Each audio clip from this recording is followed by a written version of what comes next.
Turkey. Turkey represents what the Iraq war and occupation has been about since day one.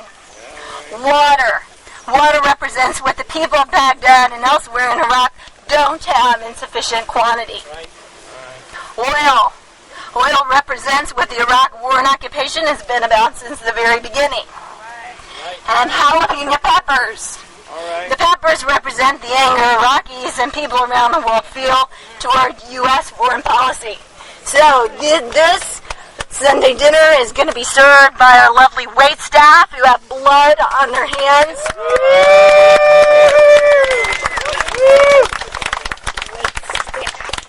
And we hope he enjoys his meal. LM from the Americans Against the Escalation in Iraq. Are you here? LM, could you come up and we hear you have something too. Good to see everyone out here today. Like was mentioned, I work for Americans Against the Escalation in Iraq in Lake County, but the program was just eliminated. But this is a people's movement. Yes. You know, I mean, we are going to protest George Voinovich, but George Voinovich isn't going to end this war. George Bush isn't going to end this war. We're going to have to end this war. All right. Governments like this definitely make that a step closer to that happening. I mean, at events like this, they say a lot of the times you're preaching to the choir. Well, in this day and age, according to some polls, 70% of America is against the war. So that means most of America is the choir. All right. And I guess the song we're going to sing today is George Voinovich, End This War Right Now. Thank you. Now we're going to have Greg Coleridge of NOAC and BAFC. Give us the march route to Senator Voinovich's house. Are we about ready to march? Yeah! All right. Here's what we're going to do. First off, there are some signs up on the table. Please carry one, pick up one if you care to. Since we will be going on Lakeshore, it's a main route between here and the Senator's house. They're also laying on the ground here several banners. They're somewhat unwieldy, but quite colorful, quite large. If one or maybe two people per banner can try to carry one, I think it would be well worth it. So feel free to do that. There's some other signs here as well.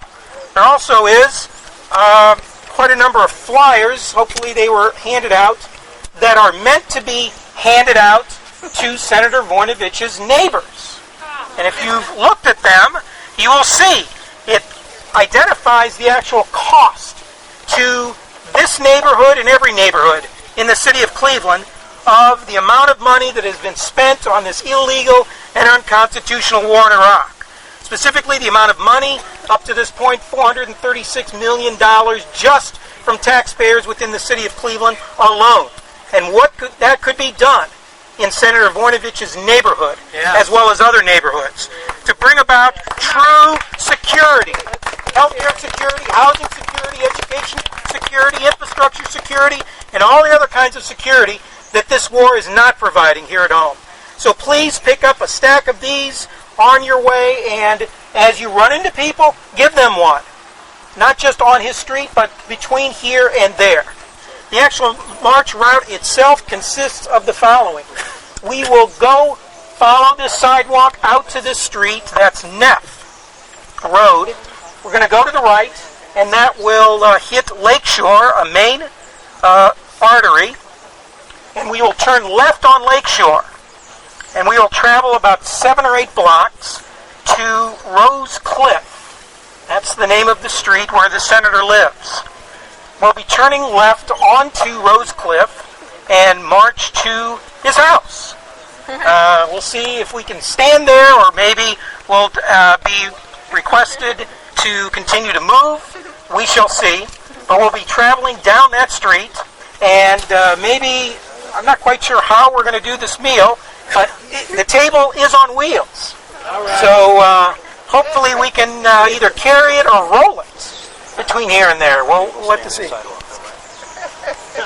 Now, as we travel, fortunately we have some of our finest, you'll notice, to your left, up on the top of the hill. Everybody wave. There's some police here. And we should be glad they are here, right? Because they are here to protect us from Senator Voinovich. Right? So, they are on our side. Okay? For that. Until they prove differently. Yeah. So, to maintain them being on our side, we are going to ensure that we follow all traffic signs, which means stop signs, street lights, all the rest. We're going to stay on the sidewalk. We're going to be staying on the north side of Lakeshore, along the sidewalk. If there are lights at any corner, honor those traffic lights. You don't want to be caught for jaywalking or anything else, all right? So we're going to be going up that way, going down to his street now. His street basically dead ends at the lake, so we'll be, when we go past his house, we'll turn around and come back and just retrace our steps. Skulls have been crushed, feet burned, and doctors are writing that they're dying of natural causes. This is the kind of stuff that's going on in our name right now. So come out on the 17th and let's speak out against torture. Hi, we're here today to protest Voinovich's house, Senator Voinovich. Are you a part of a military family, ma'am? Yes, I am. Can you tell us your story why you're out here today protesting? MFSO has, Military Family Speak Out, has met with Senator Voinovich more than once, and his response to the military family says, yeah, I understand, I know what it's like to lose a child and everything, and yet the next day he votes against the Jim Webb amendment to not give our soldiers any time off. And, he keeps voting for funding for this war. That's why I'm here. A lot of people, I belong to Northwest Ohio.